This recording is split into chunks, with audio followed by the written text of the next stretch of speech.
हमारे इस चैनल के सभी वीडियोस को देखने के लिए लाल बटन दबाकर सब्सक्राइब करें और लेटेस्ट अपडेट पाने के लिए घंटी के निशान को दबाएं। प्रेम से बोली शंकर भगवान की।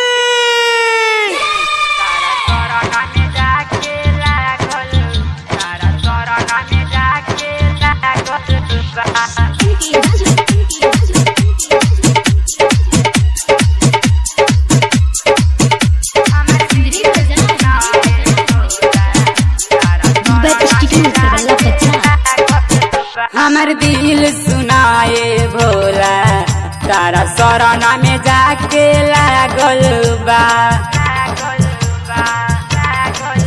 हमर दिल सुनाए भोला तारा शरण में जाके लागल बा।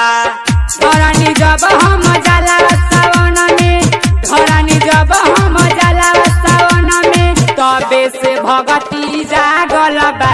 हमर दिल सुनाए भोला तारा शरण में जाके लागल बा। हमर दिल सुनाए भोला तारा शरण में जाके लागल बा। धरनी जब हम जाला सावन में, धरनी जब हम जाला सावन में, तबे से भगती जागल बा। हमर दिल सुनाए भोला तारा शरण में जाके लागल बा।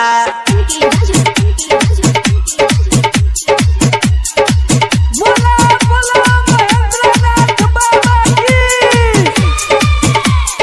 पहिला बेर हम आईनी हो, कान्हे पकावर उठैनी हो। सुल्तान गज से भरी के जलावा कठिन डगर पार कैनी हो। पहिला बेर हम आईनी हो, कान्हे पकावर उठैनी हो।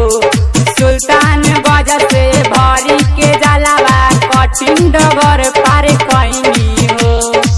बे बेचैनी मनवा में, बे बेचैनी मनवा में, दर्शन लाई हो पागल बा।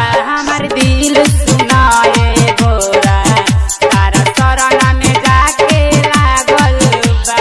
शरण में जाके लागल, तारा शरण में जाके लागल बा।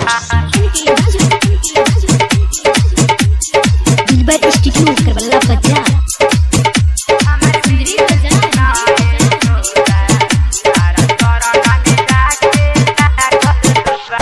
सभे जतावे कंवरिया बनक बाबा हो हमारा गाँव से। देखी लगन लाग गइल बा बाबा हो तारा नाव से। सभे जतावे कंवरिया बनक बाबा हो हमारा गाँव से। देखी लगन लाग गइल बा बाबा हो तारा नाव से। कमर उठैले कुंदन दीवाना, कमर उठैले मुकेश मीठू, कांवर में घंटी बान्हल बा। हमर दिल सुनाए भोला तारा शरण में जाके लागल बा।